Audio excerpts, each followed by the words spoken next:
Hello, everybody. Welcome back to the NRG series. We are in Lansing. We are here for a Team 10K. I'm Corbin Hostler, joined by Devin Doomwake O'Donnell. We are going to be taking you through the afternoon and the evening into our top 8. Looking forward to it. So, welcome in. And hey, welcome in, Doom. Oh, yeah, I'm happy to be here. Like you mentioned, we were talking about during the break, team events are always some of the best to watch. There's just, the camaraderie between the teammates, getting to play with a lot of your friends, and there's really nothing that beats team events, Corbin. That's true. They are the best. And you know what? We are deep into this one today. So we want to go ahead.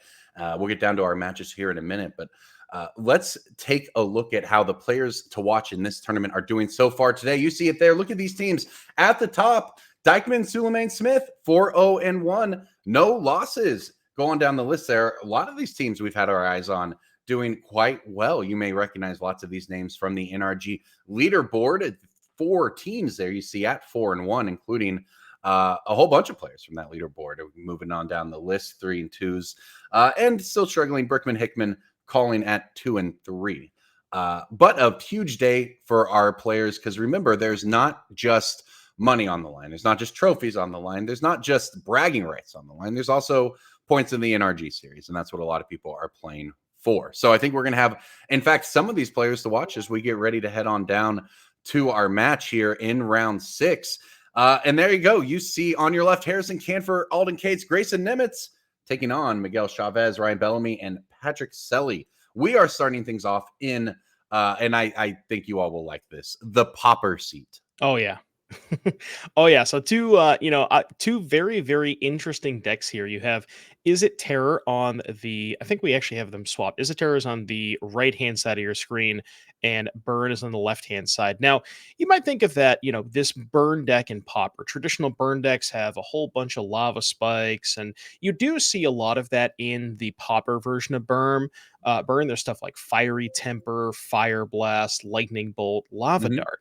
But this burn deck is really interesting, Corbin, and the way that it's sort of constructed, it's utilizing a lot of discard and draw. So you saw Faithless Looting there cast from Patrick, stuff like Grab the Prize and Highway Robbery to take advantage of the madness cards like Fiery Temper, discarding a Lava Dart to the graveyard just gets you some extra value.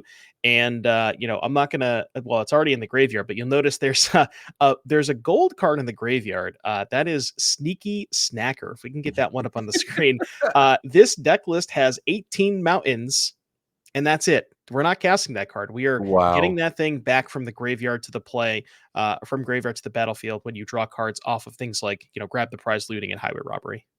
I'm not a popper aficionado by any means. It was the first format I ever played in Magic 18 years ago. But I have to say, when we queued up Popper Burn, being a little unfamiliar with the format, I didn't expect Sneaky Snacker. I'm just going to tell you that. I didn't expect Faithless Looting, but I really didn't expect Sneaky Snacker. Yeah, a lot of these cards you would not normally associate with burn, but it's not necessarily trying to be as fast as the modern burn. Like a lot of times when you see modern burn, they just kind of look at their hand, and it's a simple math equation. It's Right. can I cast 7 of my 3 damage spells before my opponent kills me? And there's some of that, right? There is the fiery tempers and the lightning bolts, but no lava spikes, no bolt waves, none of that stuff. Really just utilizing, like trying to play a little bit of a longer game with some more card advantage type stuff.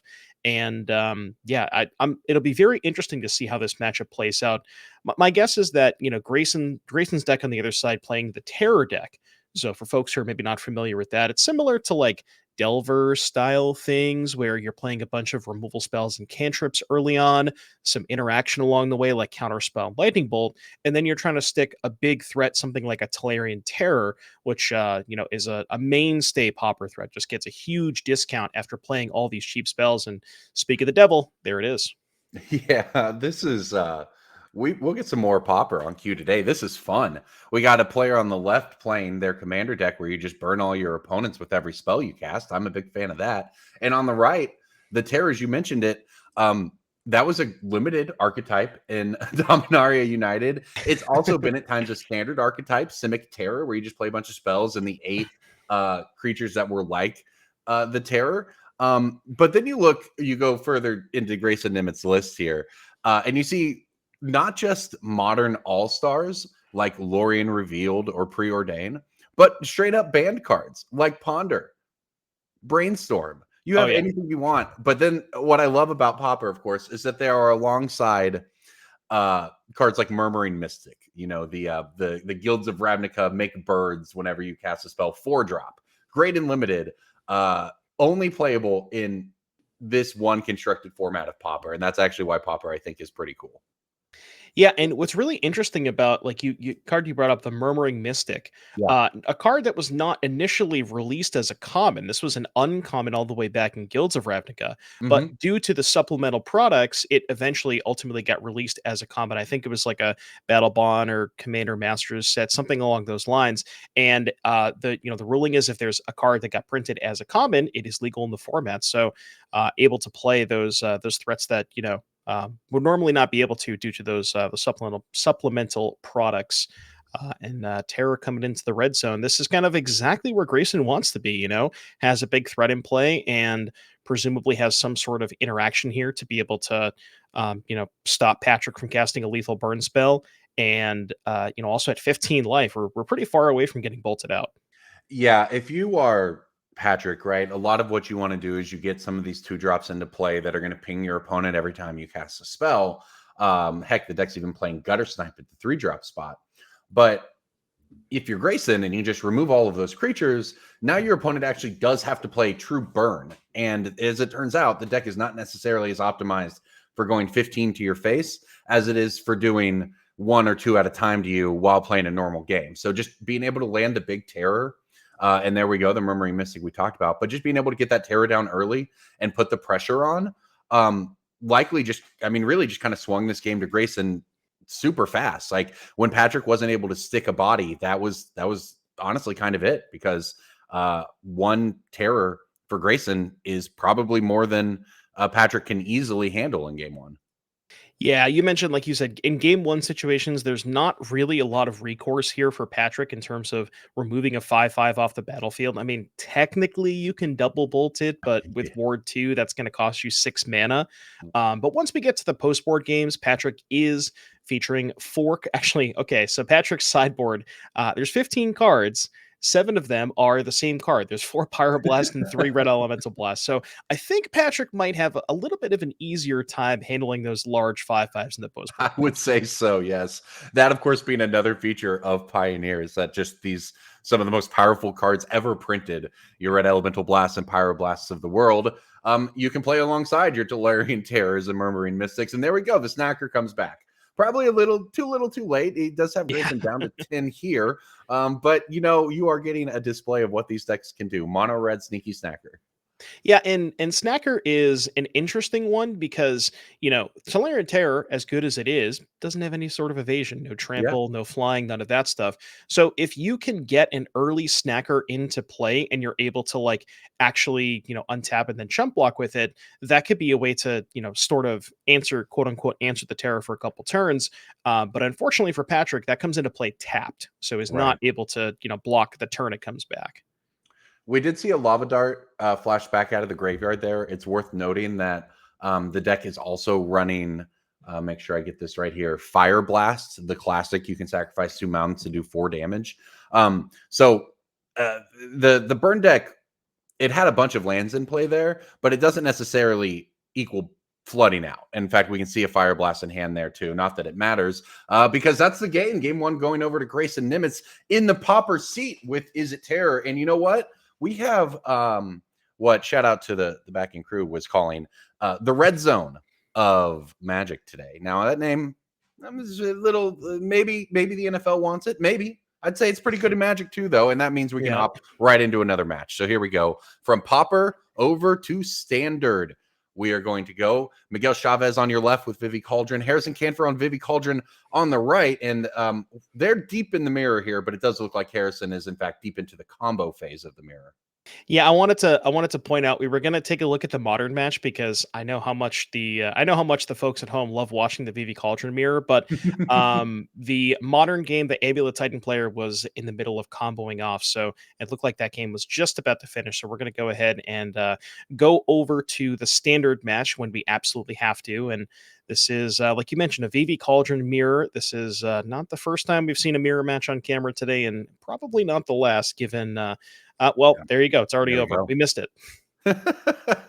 Oh man, so it looks like all three matches in sideboarding actually. So let's see who picked up. If maybe we can get a winner on that middle match. But as it looks like, the team of Kate's Canfer and Nimitz is going to be up a pair of games, one in standard, one in popper. Now, uh, obviously, in this team event, we are not seeing a ton of the Vivi Cauldron mirrors. It was, as anyone who watched our standard event yesterday knows, extremely successful. We saw some blue white decks kind of rise up to fight against it, but a week Our after, hero, Dylan Brown. yeah, that's right. A week after the Arena Championship, though, the Vivi Cauldron deck seems to be as good as advertised over in Standard.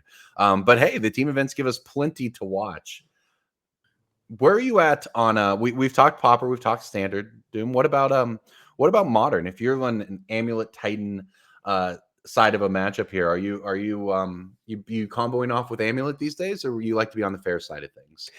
I myself, I don't have the requisite math degree like Ross Merriam to be able to play Amulet Titan, so that one is not really in my wheelhouse. I'm more of I've been playing a lot of Boros, playing a lot of the Domain Zoo deck, so I'd probably lean towards one of those two. I mean, I think that as far as deck choice is concerned, I do think Amulet Titan is a reasonable choice if you expect a lot of Boros, because Boros, as good as it is at playing the fair game, it is much, much worse at playing the unfair game. And it doesn't, it doesn't have the fastest clock. So that is something that certainly Amulet can prey upon. But we got a little action here in Popper.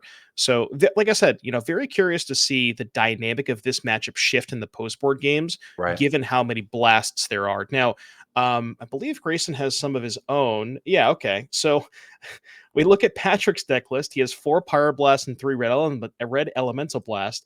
Grayson has 4 Pyroblast and 3 Hydroblast. So, it's a blast of a time, I guess. Also, a card I've never seen in my life is in Grayson's sideboard, and that card is called Campfire, and it has words about commanders on it. I'm going to presume those aren't relevant here. I don't even know if it's for this matchup, but it's a 1 mana artifact. When you get pulled a Campfire on screen, you can tap to gain 2 life. So perhaps that comes in here against the deck trying to burn you out. I don't Well, know. he's got one in the main deck too, so he's prepared for the burn deck. We got 1 campfire in the main and 2 more in the board. So if you want to gain some life, you can also put all commanders you own from the command zone and from your graveyard into your hand. I don't like you mentioned. I don't think we're going to be utilizing that aspect of it, but it is nice to gain a little bit of life. Yeah, that's an interesting, just it's very cheap, repeatable life game. All right, here comes the highway robbery that was plotted on the second turn by Patrick, uh, setting it up, Ooh. discarding a fiery temper, and this is the value, right? Because that's a madness card. You can just point that when you discard it at the face, pay the alternate costs, which of for fiery temper is just 1, and that's lightning bolts 5 through 8 when you get to do that. Yeah, I think Patrick would much rather have had something like a sneaky snacker to discard, because what's really nice about snacker and these discard a card draw twos is that you draw your card for your turn and then you play one of these discard a card draw twos. Snacker triggers on the 3rd card each turn, and when you resolve the draw two, that's your 2nd and 3rd card. So if you discard a snacker on your turn to one of the draw twos, it immediately comes back into play. So that's an easy way for Patrick to sort of mitigate the downside on those discard draws and get a little bit of pressure as well. Yeah, this game at least seems to be setting up maybe a little better for Patrick. He's actually getting some madness value here. I believe that's a Voldalian Epicure that hit the battlefield, creates the token along with it, the blood token. We see that 1 drop in a lot of different decks, to be honest, a lot of different red decks that are not just pure burn. Yeah, this will be interesting to see as we get towards the later stages of the game, where I think we're going to have a big turn where we try to maybe fight over a terror, where Grayson has a little bit of Yeah. setup here, play some cantrips here and there, and then set up a turn where he goes terror with a counterspell or two backup, and it's going to be a question of does Patrick have enough blasts of his own to sort of win that counter war and have that terror not resolve. Yeah, it's interesting how very different that game one was from what any of these other games are going to be now that the players have the dueling blasts. And you saw Patrick there always had the one mana open, and that just in this format that means a counter spell, right? That means a removal spell. It just means basically anything you want when these cards are involved, like that. The I blue elemental Blast. blast Oh yeah. onto the spell there. So, and we're gonna fight. Yep. So there's our first blast sighting. That was the card that was countered was a Kessig Flame Breather, kind of a weird one, but that card you pointed out in the first game, 2 mana 1/3. Whenever you play a non-creature spell, you deal one to each opponent. So even in situations where your spells are getting countered, you're still getting a little bit of damage. And the campfire here. We got a bit of a reader here from Patrick. He's not going to like what he reads. He's not. He's already pointed. I mean, at least the thing is when you're pointing a madness fiery temper at someone's face, that card was going away anyway. It doesn't feel as bad as if you just cast pure lava spike and then your opponent played campfire. But Oh, well, sometimes your opponent plays SpongeBob. That probably doesn't feel good. yeah, that was a brutal counterspell there. So, as good as those draw twos are, they are certainly there's a downside, The right? Because risk, you have to yeah. discard as an addition to play the cost, or addition to pay the cost. And if that card gets countered, then you've already lost the card and you don't draw the cards off of it. But, thankfully for Patrick, did have a second one, so is able to draw a couple cards and get back that snacker. Yeah, that can be a real blowout though. But all right, here we go. The shields were down for Patrick after that turn, and that means that while he was able to return a snacker to play, it meant that Grayson was able to clear the way for a Tolarian Terror.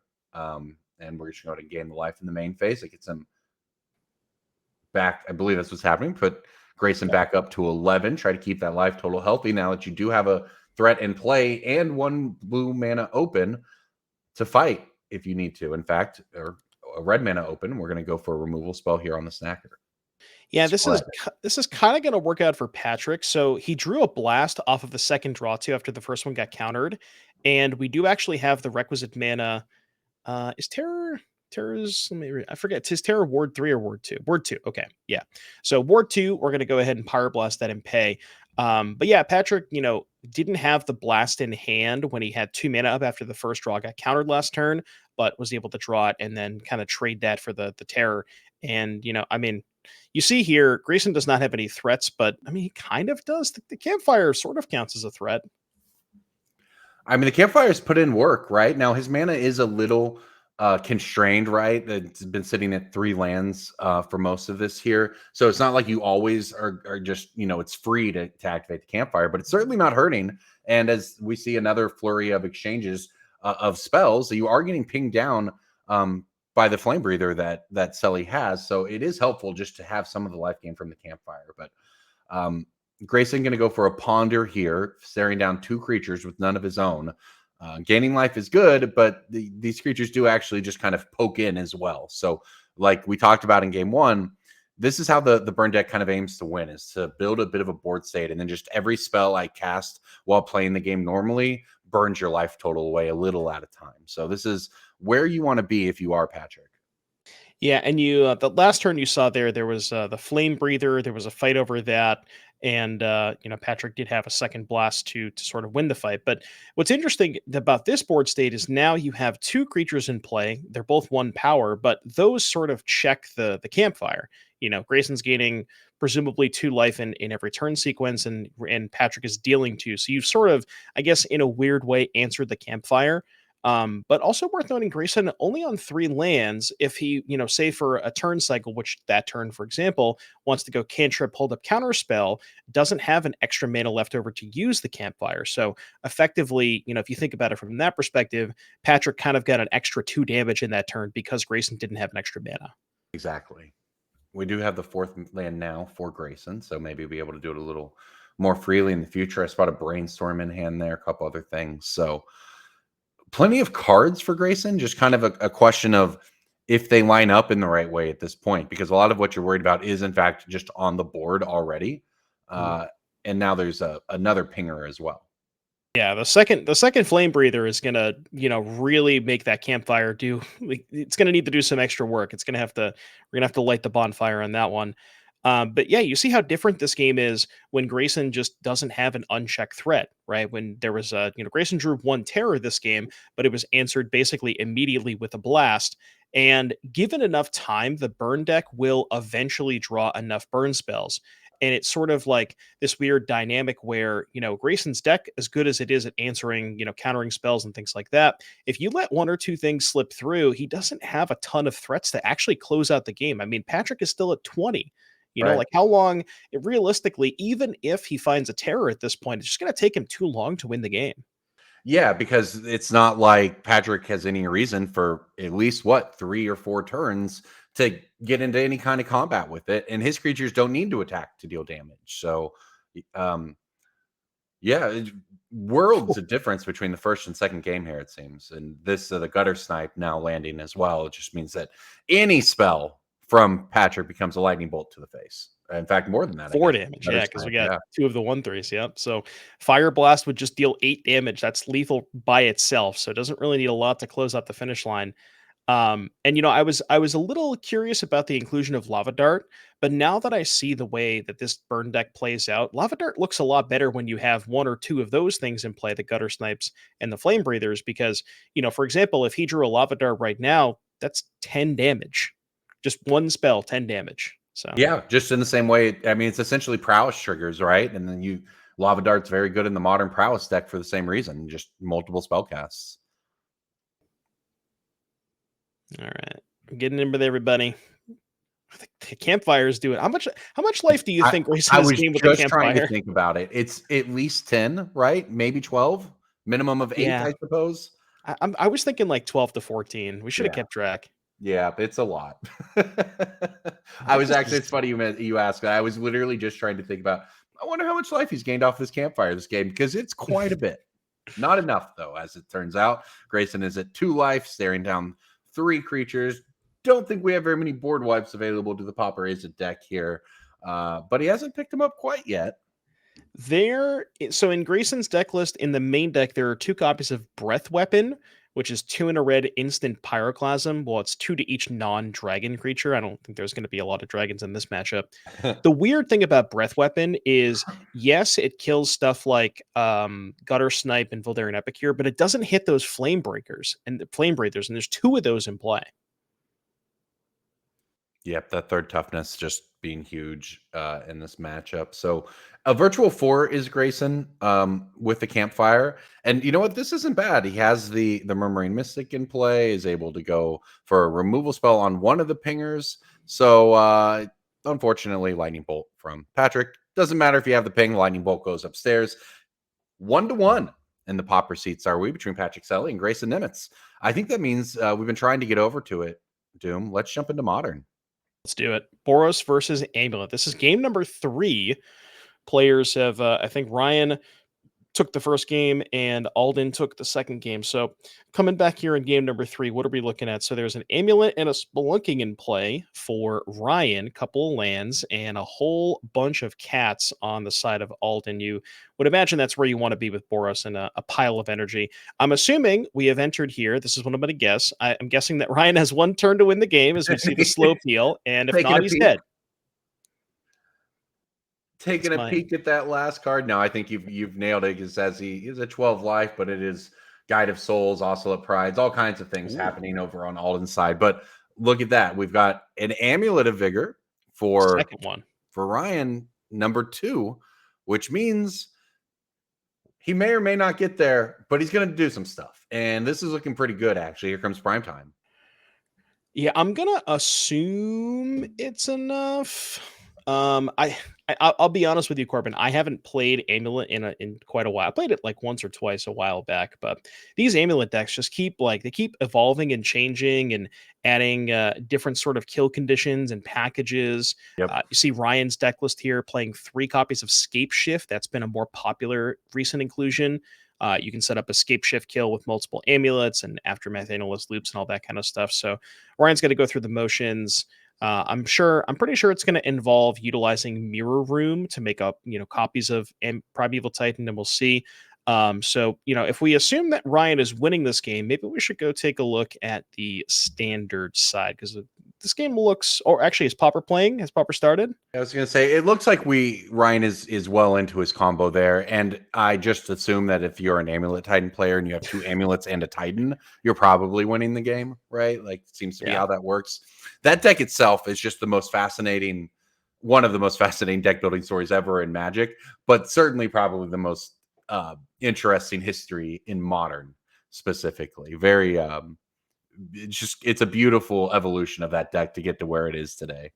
I know it's crazy how much the deck has gained over the years. If you go back to the first Pro Tour, Yeah. I can't remember the name of the person, but Justin. they yes, Justin Cohen, right? Yes, there we go. Okay, there you Thank go, you. Justin Cohen. Through the So power of teamwork, we got there. yeah, and the initial list had stuff like Hive Mind in them and all these kind of Yeah. weird things, and they've just been getting refined over the years. But game 3 here in Pauper, we got Burn against Is It. So just kind of players sort of jockeying for position. Corbin in the graveyard. I don't know if you took a look at this. There's 2 snackers in the graveyard. So any draw spell is going to put 2 of those into play. And this is one of them. That's a Faithless Looting. That's why it runs right into that Hydro, or that's a Blue Elemental Blast, I think.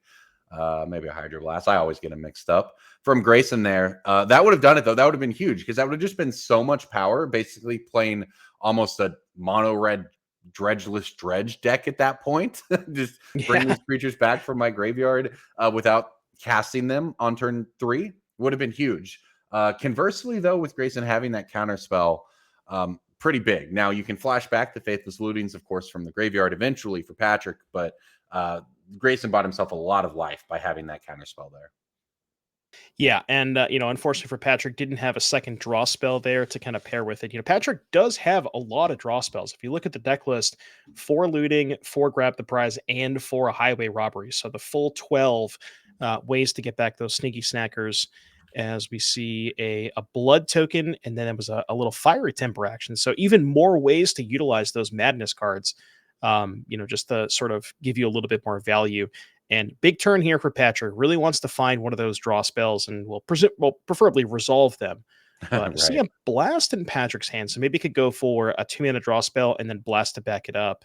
All right, grab the prize. Yeah, pitch the Flame Breather. We run into counter magic of some kind, I believe that is from Grayson. Ooh, that's a big one. So that is lose focus. So lose focus is 2 mana counter unless they pay 2, and you can replicate it. And what's really important, very heads up play for Grayson, he Yeah. replicated the lose focus to play around the blast from Patrick.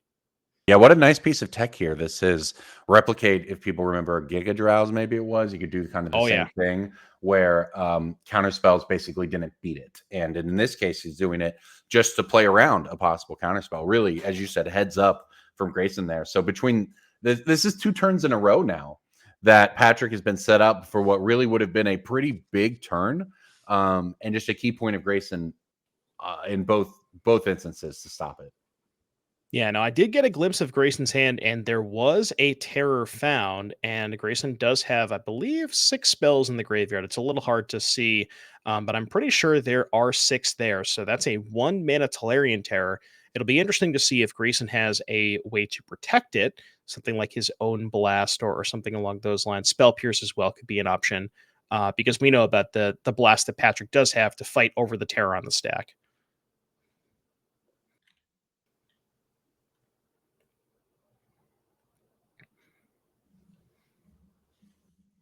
This has All right. been a good one. We're getting deep into game 3 here, and now it looks like we may be coming to the big turn because there is the terror, there is the blast, there is a second terror. So it didn't have a way to protect it, but just had the second terror anyways. So That works too. All yeah, right, well, it'll this work is just an as good. interesting spot because remember, Patrick doesn't have to attack to deal damage, although in this case, I think it's just that Epicure in play. He would, but the Terror is a long way from killing him still with only one of them. And now Faithless Looting is going to resolve, and now the Snackers become part of the equation. So this is a truly a kind of a novel spot we find ourselves in. Yeah, and I wonder from Grayson, maybe that is the thing about tapping out for the second terror. There is you do open up the window for Patrick to resolve this looting, which will get those snackers back. But as I mentioned, in one of the previous games, they are very good at blocking, but only every other turn. So Right. even though they can be good blockers, you still take a big 5 chunk of damage every other turn. But I guess with two of them, it's different because you We're can we're right. I mean, block. it's 5 on Yeah, 5 right now, right? I mean, the that second is fair. terror I guess we're obviously changes that, but ooh. like up until this point, Patrick was doing okay in the race, but now a second terror is going to make that very difficult. And the Crimson Fleet Commodore turning Grayson into the Monarch, I believe that is. King It's gonna Grayson. add another layer. Yeah, and that card, if we can get that one up on camera, that is a 4 mana 5/2 trample. So we mentioned earlier how the snackers are very good at chump blocking terrors every other turn. You can't chump block that thing. You could trade for it. It only has 2 toughness, but you are going to take a big chunk of damage given the fact that it's trample. And that's going to provide Grayson more card advantage as well. Maybe can find some removal spells. That's the other interesting thing about the snackers is that the removal spells doesn't it aren't normally good against creatures that come back from the graveyard, but Right. because they come back tapped, then Patrick has to wait an additional turn to be able to block with them. So it really can, put Patrick in a really tough spot.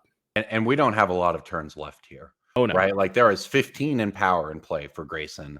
Uh, and while Patrick a turn ago probably would have felt pretty good about racing with the Snackers, I'm not sure that that is. I mean, there's a lot of math involved here, but it looks like we're actually going to go for the Pyroblast paying the ward to to get rid of the one terror. So now, do we keep back a Snacker to block, or do we send them both in? That's the question. Yeah, this is tricky. You can attack with one. Let's see. The thing is, I think Patrick it kind of has to assess like how long does he want this game to go? Because if Exactly. you Yeah. leave both back to block, you could okay. Well, we had a kill spell for the Commodore anyways. I was gonna say you could trade for the Commodore and chump block, but now with the bolt on the Commodore, I like this. Just I love this racing and line. stealing the Monarch too. Yeah, I think Pat that whatever led to this line, we saw the discussion there with his teammates pointing in to his hand. One of the best parts about a team event, of course, being that you get to make these decisions as a group. And I think that this line was really good for him. You were actually able to get rid of 10 power in play. Grayson only had one card in hand that he had just drawn for being the Monarch. You have at least a couple. Like, again, Patrick decided that I don't need to race. I think I can actually play this game straight up because your Terror doesn't have trample. I can block it long enough. I can get in damage. And I think Grayson is now dropping down to just 6 life. Now, of course, more spells mean Grayson with that Mystic can make some blockers, but it also means if he just whiffs, it's over.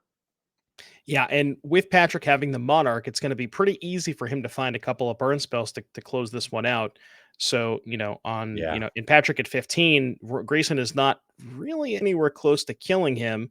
The Mystic can maybe help a little bit if, Grayson can find some spells to be able I to think do that and find some more there's a counter okay. spell. That's big, actually. We've got a target for it. The Temper tries to go upstairs to knock Grayson to 3. Grayson has the SpongeBob for it, and that means a token gets made as well. Now he's going to drop to 5 from the Epicure, but that basically saved the game for him there, that counter spell, because it was in all likelihood going to be over. Now it may still very well be over, but Grayson needed that to have a shot. Well, and Grayson also has the flyer here. That 1/1 flyer that got made off the Mystic.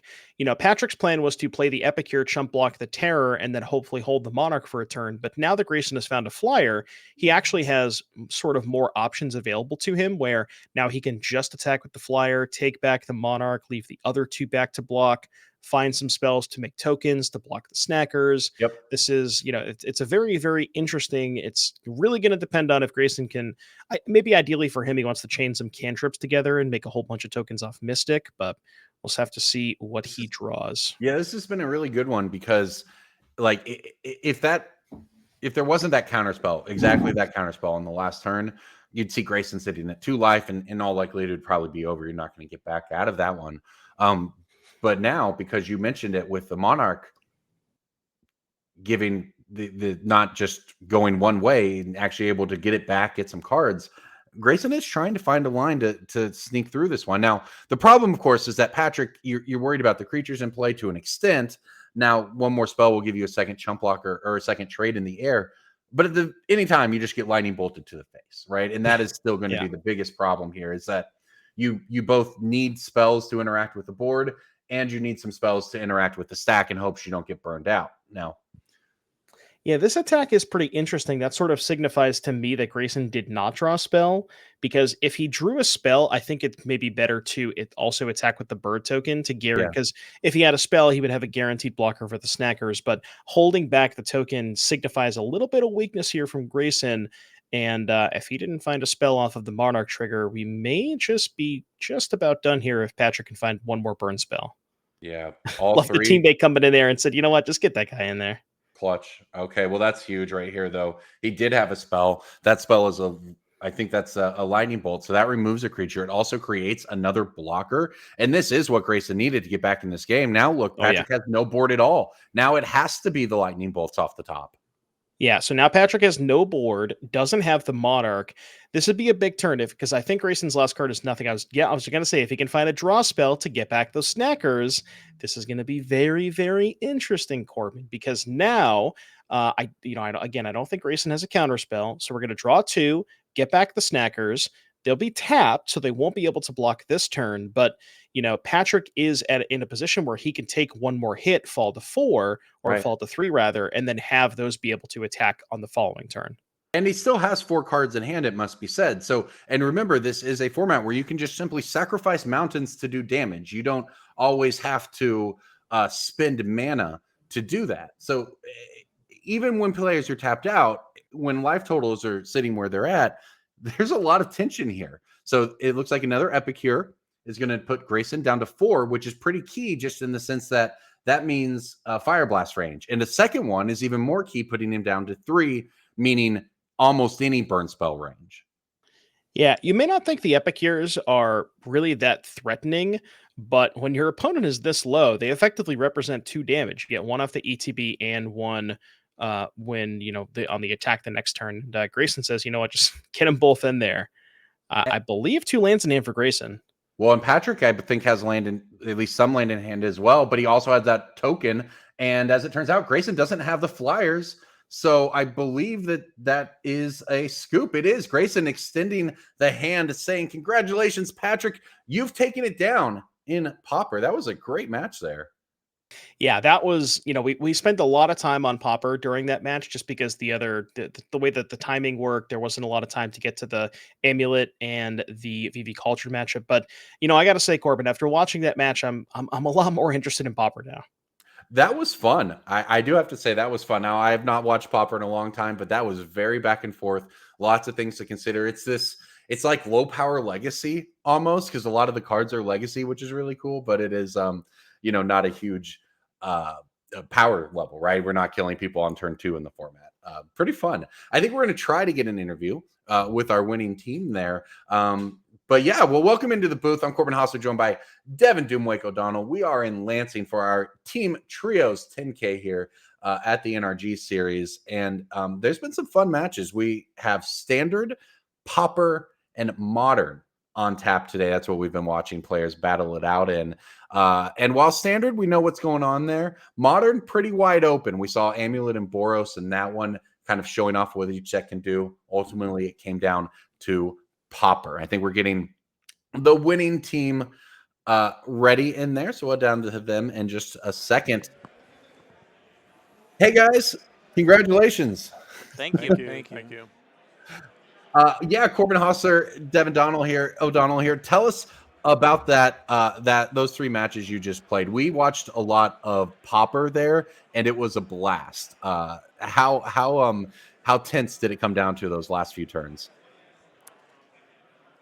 I was fortunate enough to draw very well, and he didn't, so I burned him out. There you go. Well, I mean, that's Story what has your all deck. this time. It's all good. It's all good. Well, that's what your deck does do. Yeah. Speaking about the Popper deck, I mean, do you play a lot of Popper? Is this sort of like something that you've been playing this burn deck for a little bit? You were trying to figure out what to play for the event, or is this something you kind of just picked up and weren't really sure to what to play? What round was that? 6? Yeah. That was six, Okay, yeah. I've played it for 6 rounds. Well, there you go. I've played different burn decks before. This is like pretty easy to pick up. I don't play Pauper ever. Yeah. I just, yeah. We were chatting, you've and I got- told him that this deck that gets to play Grab the Prize and Sneaky Snacker is just very nice. It's Arclight Phoenix, basically. Yeah. Sneaky Snacker equals Arc like Phoenix and Popper. You know what? That statement actually that checks out after what we just watched. You They heard were it here great there. first. That was awesome. So talk to us about the other seats. Now we've got some Vivi Cauldron in standard.